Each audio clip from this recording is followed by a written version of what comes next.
ಪ್ರತಿ ನಿಮಿಷ ಪ್ರತಿ ಗಂಟೆ ನೀನೇ ಕಾಡ್ತಾ ಇದೆ ಕಣೆ ನನ್ನ ಮನದಲ್ಲಿ. ಇಲ್ಲ ನಾನು ಬದುಕೋದಿಲ್ಲ ಅರ್ಪಿತಾ. ನಾನು ನಿನ್ ಜೊತೆ ಬರ್ತೀನಿ ಅರ್ಪಿತಾ. ಸ್ವಾಮಿ, ಅದು ನದಿಯಲ್ಲಿ ಆತ್ಮಹತ್ಯೆ ಮಾಡ್ಕೊಳ್ಳೋದೇ ಒಳ್ಳೇದು. ನಿಲ್ಲಿ ಸ್ವಾಮಿ. ಅರ್ಪಿತಾ, ನೀನ್ಯಾಕೆ ಆತ್ಮಹತ್ಯೆ ಮಾಡ್ಕೊಳ್ತಿದ್ದೀಯ? ಅರ್ಪಿತಾ, ನಾನು ನಿಮ್ಮ ಅಂತರಂಗವನ್ನ ಬಲ್ಲೆ ಸ್ವಾಮಿ. ಅರ್ಪಿತಾ,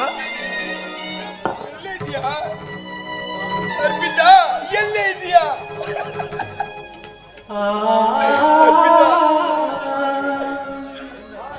ನಿನ್ನ ಸಾವಿನಲ್ಲೂ ನೋಡದ ಪಾಪಿ ಕಡೆ ನಾನು.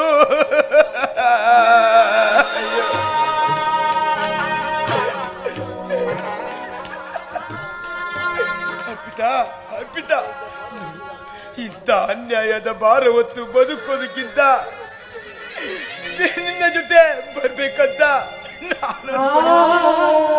ಆದ್ರೆ ನಾನು ಜೈಲಿನಿಂದ ಬರುವ ಪೂರ್ವವೇ ಈ ಪಾಪಿ ಗಂಡನನ್ನ ತೊರೆದು ಹೋಗ್ಬಿಟ್ಟೆ ಅಲ್ಲೇ. ಅರ್ಪಿತಾ, ನಿನ್ನ ನೋಡದ ಕ್ಷಣಗಳು ನನ್ನ ಮನವನ್ನೇ ಕುರಿತಾ ಇದೆ ಕಣೆ. ಬಾರೆ ಅರ್ಪಿತಾ, ಒಂದೇ ಒಂದು ಸಾರಿ ಬಂದು ನನ್ನ ಕಣ್ಮುಂದೆ ನಿನ್ನ ಕ್ಷಮೆ ಯಾಚಿ ತಪ್ಪಿಸ್ಕೊಳ್ತೀನಿ ಕಣೆ. ಪ್ಲೀಸ್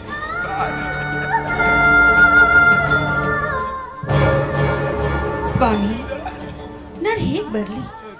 ನಾನೊಂದು ಆತ್ಮ. ನಿಮ್ಮ ಒಡಲಾಳದ ನೋವನ್ನು ಕಂಡು ಸಾಯುವವರನ್ನ ಬದುಕಿಸಲು ಆತ್ಮವಾಗಿ ಬಂದೆ ಸ್ವಾಮಿ. ಸಾವೇ ಶಾಶ್ವತವಲ್ಲ. ನೀವು ಬದುಕಬೇಕು. ನನ್ನ ಮುದ್ದಿನ ಕಂದನ ಜೊತೆ ನೀವು ಬಾಳುವುದನ್ನ ನನ್ನ ಕಣ್ಣಾರೆ ಕಾಣಬೇಕು.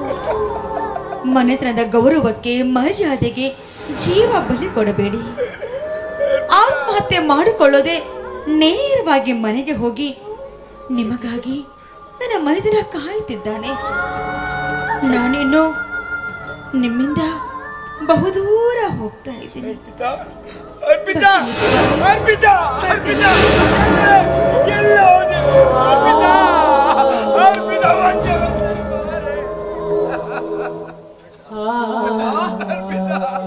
ಅಣ್ಣ, ಅತ್ತಿಗೆ ನಮ್ಮನ್ನೆಲ್ಲ ಬಿಟ್ಟು ಬಾರದ ಲೋಕಕ್ಕೆ ಹೋಗಿ ಬಿಟ್ರಣ್ಣ.